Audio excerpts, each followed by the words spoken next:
And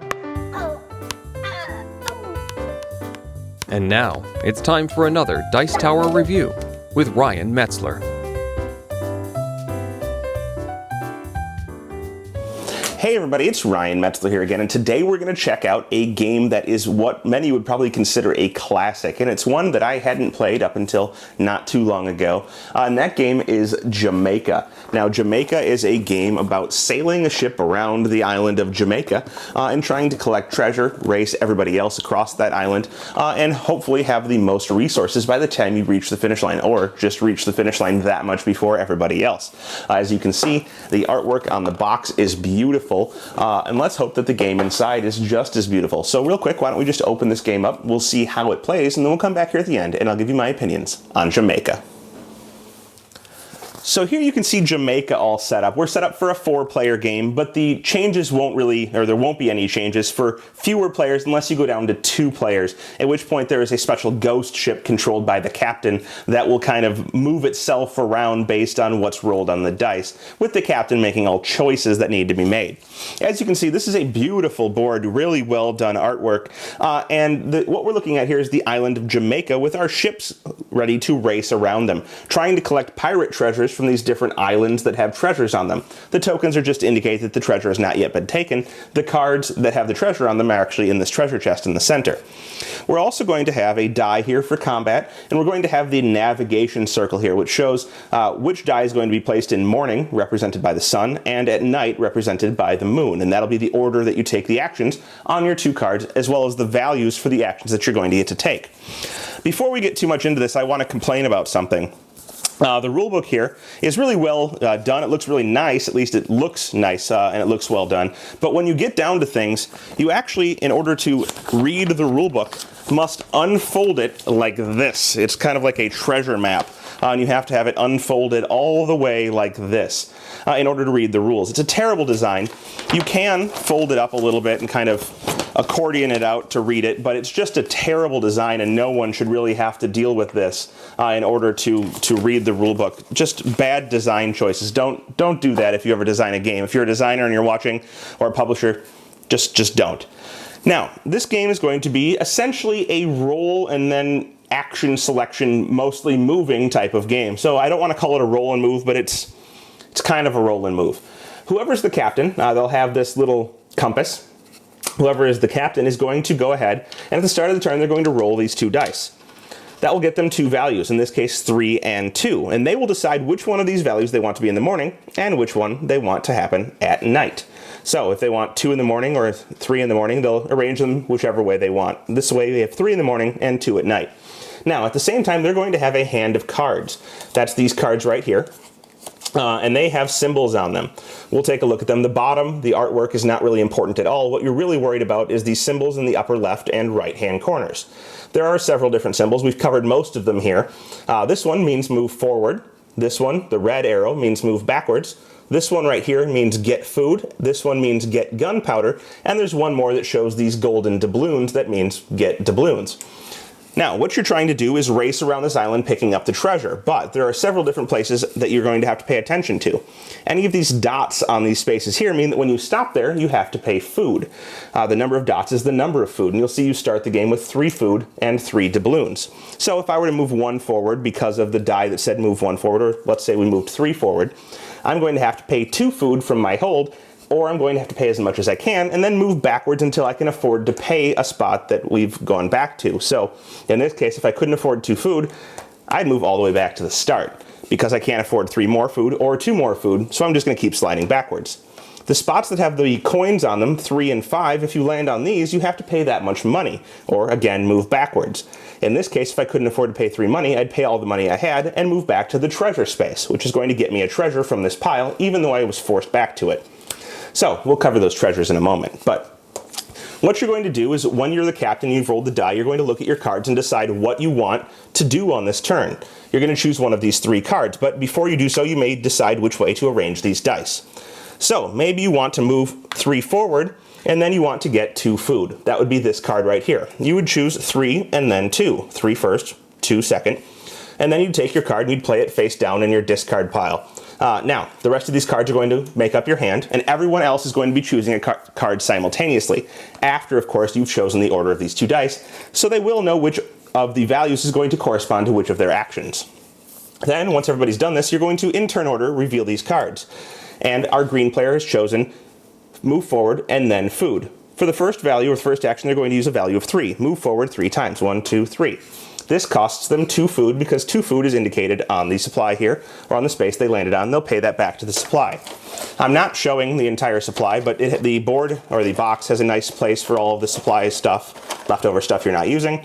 So you can store it all in here. Very well made insert for this game. So, after they've done that, they'll activate their second action, which was take food. They just paid 2 food, but they're going to take 2 of it back and put it into their hold. You may never add stuff to a hold that already has something in it, so they can't store this with their other food. They must put it in one of their other 5 holds on their ship. If your ship's ever full, you actually have to discard something in order to take the new supplies. You're not allowed to dump the new supplies. Then every other player would activate their card, whatever it may be. They'd take their action out on the board. That's most of the game right there. Basically, then the captain would pass. The next player would take their action. They'd roll the dice. Everybody would draw back up to 3 cards, choose which card they wanted to use, and continue on. But there are a couple of things I haven't mentioned yet. One is that when you land on one of these treasures, you're going to get a treasure from this deck, and the treasures are many and varied, but you'll see they can be things like extra holds. This one just goes to the left or right of your thing here and has an extra hold for you to hold stuff. They could be additional cannon power. This one's going to give you +2 to your cannon power anytime you get into a fight. Fights to be covered shortly. Some of them will be additional cards in your hand for the rest of the game. And then others will be things like extra victory points at the end. This one's 7 victory points. Or negative victory points at the end, -4. Once you've grabbed the treasure, taken it, and put it into your supply, you're going to take the token off of the board. It will be gone. And that's just to show that the next player that lands there doesn't get a treasure. So this player would have +3 victory points, and they'd keep that in their hold, or next to their hold, for the endgame scoring. If another player lands where someone already is, then a combat's going to happen, and that's what this gunpowder is for, that you can accumulate throughout the game. The attacker, meaning the player moving on, is going to decide if they want to pay any gunpowder, and that's going to be +1 to their roll for every gunpowder they put out there. They're then going to roll the die, and in this case got an 8. If they'd paid 3 gunpowder, we're looking at an 11. And then the blue player would have to defend. Let's say they're the defender. They have the choice of paying gunpowder from their supply to add to their die roll, and then they're going to roll. They got a 6. We'll say they played 2 gunpowder, which is an 8, and that's not enough, of course, to win. So they're going to lose the combat. Then green, who is the attacker, can choose to take any one thing from any of the players that they attack's hold, or any one treasure that they've already gathered, or they may give up a treasure to that player. They may want to do this because some of the treasures are negative, so you could give a cursed treasure to another player to give them negative victory points at the end of the game. After that, you're essentially going to kind of continue on with your turn, doing your second action or whatever you need to do for the rest of your turn in order to finish it. The goal of the game is to get all the way around the island and get back to Port Royal, and the first player to do this is going to basically trigger the end of the round, everybody else getting their last turn.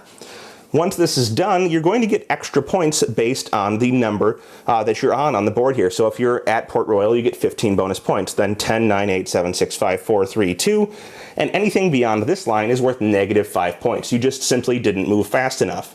You're also going to get points for your doubloons, and you're going to get points for your treasures that you have, and essentially whoever has the most points through all of this will be the winner.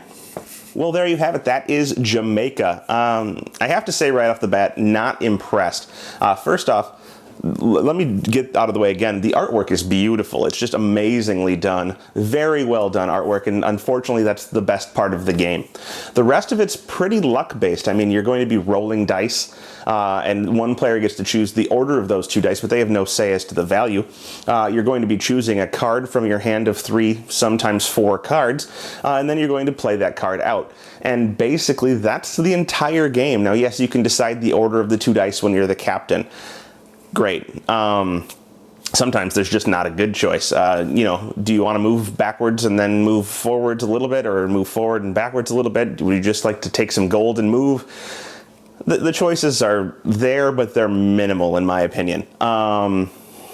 What else? I mean, the dynamics, the excitement, it's just not there. There's a 2-player variant where you have a pirate ship that one player kind of gets to control a little bit, but again, it just has this series of movements where it moves on its own. It always moves. It'll attack if it lands on somebody, and the player who's controlling it for the turn gets to make all the decisions. Woo! There's just nothing there that's new or exciting. It's simply not interesting. It's a roll and move with some choice added in, and that's really all there is to say about it. So, aside from the artwork, not a great game. I'm not sure why it holds such a position on Board Game Geek, why there are people that love it so much. Maybe I'm missing something. What do you think? I mean, I'm sure if you think that I'm missing something, you're going to tear me apart, but if I'm missing something, I'd love to be pointed out as to what's the excitement of this game, or why I should enjoy it more, or why you enjoy it. But anyhow, also, terrible design choice on the rulebook. Whoever decided that a fold-out map rulebook that comes out to like this big is a good idea should be fired. That's a terrible idea. Make a normal rulebook and put it in the box, and just don't do stuff like that. Unique design choices are kind of fun, but they're not a good idea in this case. So overall, not a game that I like. I'm not going to keep it. There's just no way. I wish I could keep it because of the beautiful artwork and because it's so nice looking and it looks great on the shelf. I'd like to put it up here and be like, yeah, that looks awesome, but I just can't represent this game. So I'm not going to suggest this to anybody. I would avoid Jamaica. I hope you do too. But great artwork. So until next time. Thanks so much for watching the Dice Tower videos. Find more great videos and reviews, as well as our top-rated audio podcast at Dicetower.com. You can also find other great shows at DicetowerNetwork.com. I'm Eric Summerer, and you've been watching The Dice Tower. The Dice Tower is sponsored by Cool Stuff Inc., where you can find great games for great prices. Cool stuff in stock. Check them out at CoolStuffInc.com.